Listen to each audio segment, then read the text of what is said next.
Hello everyone, welcome back to our channel life dream education. ఈ వీడియోలో మనము new economic పాలసీలో ఒక పార్ట్ చూద్దాం, ఒక పాయింట్, ఒక ఆస్పెక్ట్ చూద్దాం. అదేంటి అంటే లిబరలైజేషన్ టాపిక్. ఓకేనా, మనం ప్రీవియస్లో న్యూ ఎకనామిక్ పాలసీ అనేది ఒక షార్ట్ లాగా చేసి ఉన్నాను. అది ఎవరైనా చూడకపోతే కనుక ఛానల్లోకి వెళ్ళి బ్యాక్ వెళ్ళి చూసేయండి. ఓకే, న్యూ ఎకనామిక్ పాలసీలో మేజర్గా 3 ఆస్పెక్ట్స్ ఉంటాయి. అవి ఏంటి అంటే లిబరలైజేషన్, ప్రైవేటైజేషన్ అండ్ గ్లోబలైజేషన్. వీటి గురించి షార్ట్ ఫామ్లో సినాప్సిస్ కూడా నేను ఇచ్చి ఉన్నాను. ఇంకెవరైనా చూడకపోతే కనుక చూడండి. ఓకేనా, ఇప్పుడు మనం ఈ వీడియోలో లిబరలైజేషన్ గురించి చూద్దాం, సరళీకరణ గురించి చూద్దాం. అంతకంటే ముందు ఇంకా మన ఛానల్ని ఎవరైనా సబ్స్క్రైబ్ చేసుకోకపోతే వీడియోస్ అన్నీ కూడా చూసి, అన్నీ అంటే కొన్ని మీకు యూజ్ అయ్యేటివి చూసి, ఒకవేళ వీడియోస్ నచ్చాయి అనిపిస్తే కనుక లైక్ చేసి, వీడియోస్ దయచేసి లాస్ట్ వరకు చూడండి. లాస్ట్ వరకు చూడకుండానే లైక్ చేస్తున్నారు. లైక్ చేసి మీ ఫ్రెండ్స్ అండ్ ఫ్యామిలీ మెంబర్స్లో ఎవరైనా కాంపిటేటివ్ ఎగ్జామ్స్కి ప్రిపేర్ అయ్యే వాళ్ళు ఉన్నా, లేకపోతే ఏదో ఒక టాపిక్ అకాడమిక్ ఎగ్జామ్స్కి యూజ్ అవుతుంది అనుకున్నా వాళ్ళకు షేర్ చేసి నచ్చితే కనుక వాళ్ళని సబ్స్క్రైబ్ చేసుకోమని చెప్పండి. ఓకే, ఇప్పుడు మనము టాపిక్లోకి వెళ్ళిపోదాం. ఓకే, నౌ లిబరలైజేషన్ అంటే సరళీకరణము. అంటే ఇక్కడ ఏంటి అంటే సింపుల్గా చెప్పాలి అంటే గవర్నమెంట్ కంట్రోల్ నుంచి రిలాక్స్ అవ్వడము. అంటే గవర్నమెంట్ యొక్క కంట్రోల్, ప్రభుత్వం నియంత్రణ అనేది ఉండదు అన్నమాట. ఎవరికి ఉండదు అంటే ఇంటర్ప్రెన్యూర్స్కి ఉండదు. ఇంటర్ప్రెన్యూర్స్ అంటే వ్యవస్థాపకులు. కంప్లీట్గా ఇక్కడ లిబరలైజేషన్ గురించి మనం డిస్కస్ చేద్దాము.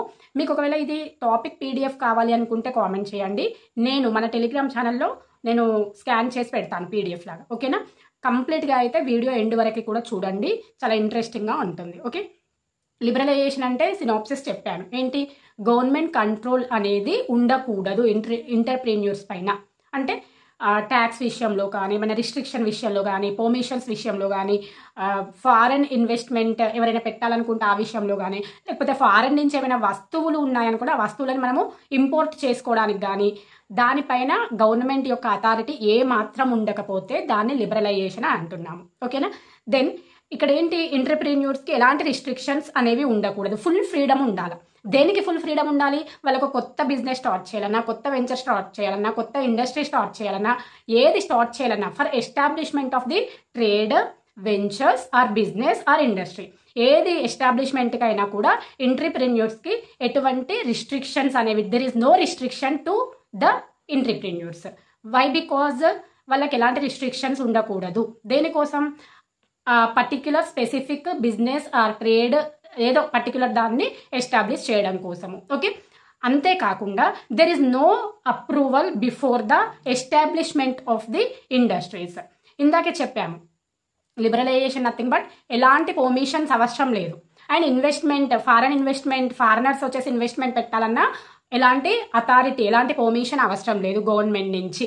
అలాగే వస్తువులను ఇంపోర్ట్ చేయాలన్నా, దిగుమతి చేసుకోవాలన్నా ఎలాంటి సెంట్రల్ అథారిటీ అనేది అవసరం లేదు అనేసి చెప్పాను. ఓకేనా, సో ఇక్కడ ఎంటర్‌ప్రెన్యూర్స్ యొక్క ఎస్టాబ్లిష్మెంట్ కోసం ఎలాంటి బిఫోర్ పర్మిషన్ అవసరం లేదు. అంటే సంస్థ ఎస్టాబ్లిష్ చేయడానికంటే ముందు ఎలాంటి అనుమతి ఉండాల్సినటువంటి అవసరం లేదు.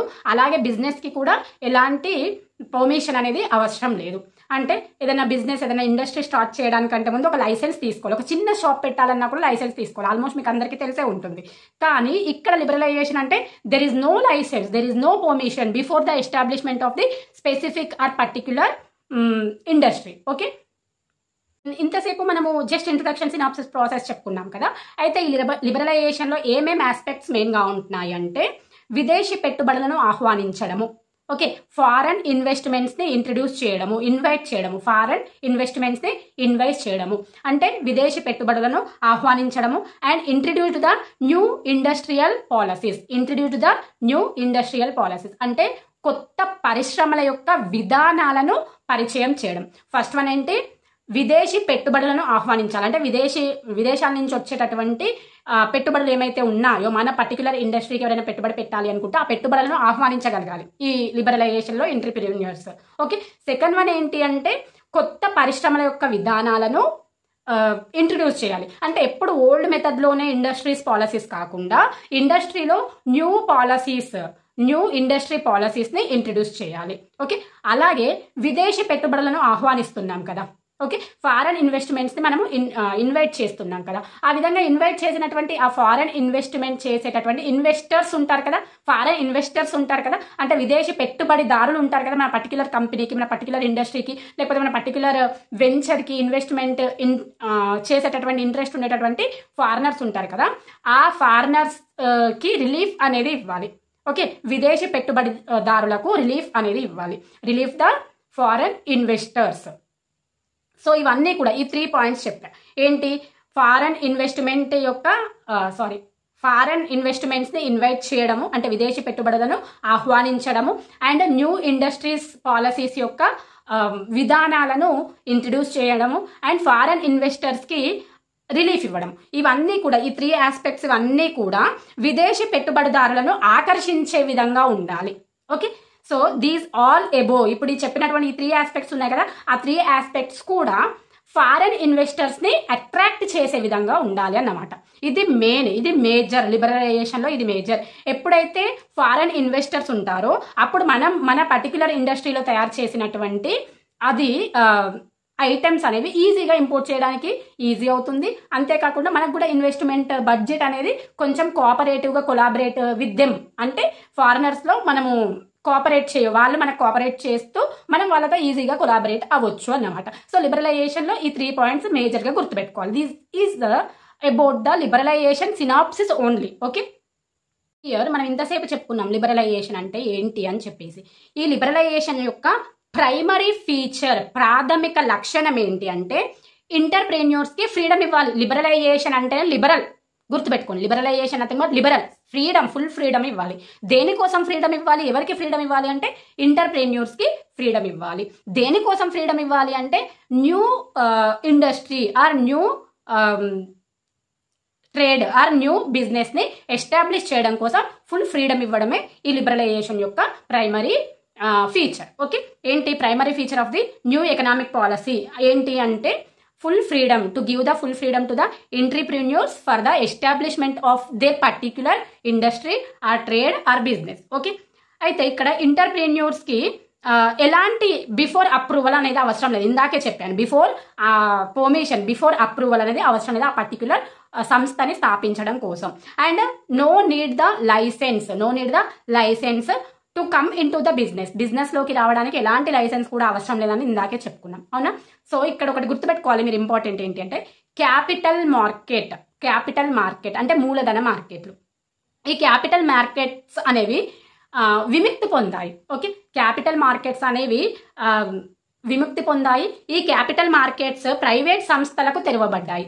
అంటే క్యాపిటల్ మార్కెట్స్ గా లేకుండా వాటిని వేటి కోసం ఓపెన్ చేశారు అంటే the capital markets have been also freedom.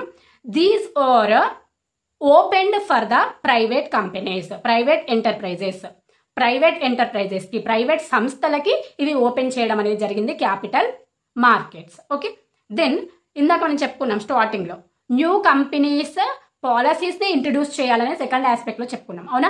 ఆ న్యూ కంపెనీస్ అనేవి ఇప్పుడు న్యూ షేర్స్ తో, న్యూ డిబెంచర్స్ తో విడుదల చేయొచ్చు. And new companies can be released with the new shares and also new debentures అంటే అర్థం ఏంటి అంటే మూలధనాన్ని పెంచడం కోసం, అంటే ఏమంటారు, పెట్టుబడిని పెంచడం కోసం కంపెనీలు జారీ చేసేటటువంటి రుణాలు. ఫర్ ఎగ్జాంపుల్ మనం ఏదైనా ఇండస్ట్రీ ఓపెన్ చేసాము, ఆ ఇండస్ట్రీ మనం మొత్తం కంప్లీట్ మన మనీతో కాకుండా మనం లోన్స్ తీసుకుంటాం కదా, ఆ లోన్స్ తీసుకునే వాటికి ఇచ్చేటటువంటి రుణాలు, దాన్ని డిబెంచర్స్ అంటారు. కాకపోతే ఆ డిబెంచర్స్ అనేవి భౌతిక పన్ను రూపంలో కానీ లేకపోతే తాకట్టు రూపంలో కానీ ఉండకూడదు అని అంటున్నారు. ఇక డిబెంచర్స్ అంటే అదే. సో ఇక్కడ ఏంటి, న్యూ కంపెనీస్ అనేవి విడుదల చేస్తున్నాయి. దేంతో విడుదల చేస్తున్నాయి, న్యూ షేర్స్ తో అండ్ ఆల్సో డిబెంచర్స్ తో విడుదల చేయడం అనేది జరుగుతుంది. ఓకేనా.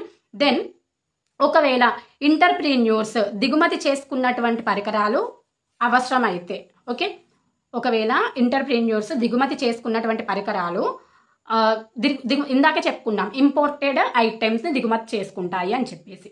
some items are imported from the foreign countries. Okay, then అలాంటి టైంలో ఏంటి అంటే if the entrepreneurs require the imported equipments, they are no longer required of the central authority.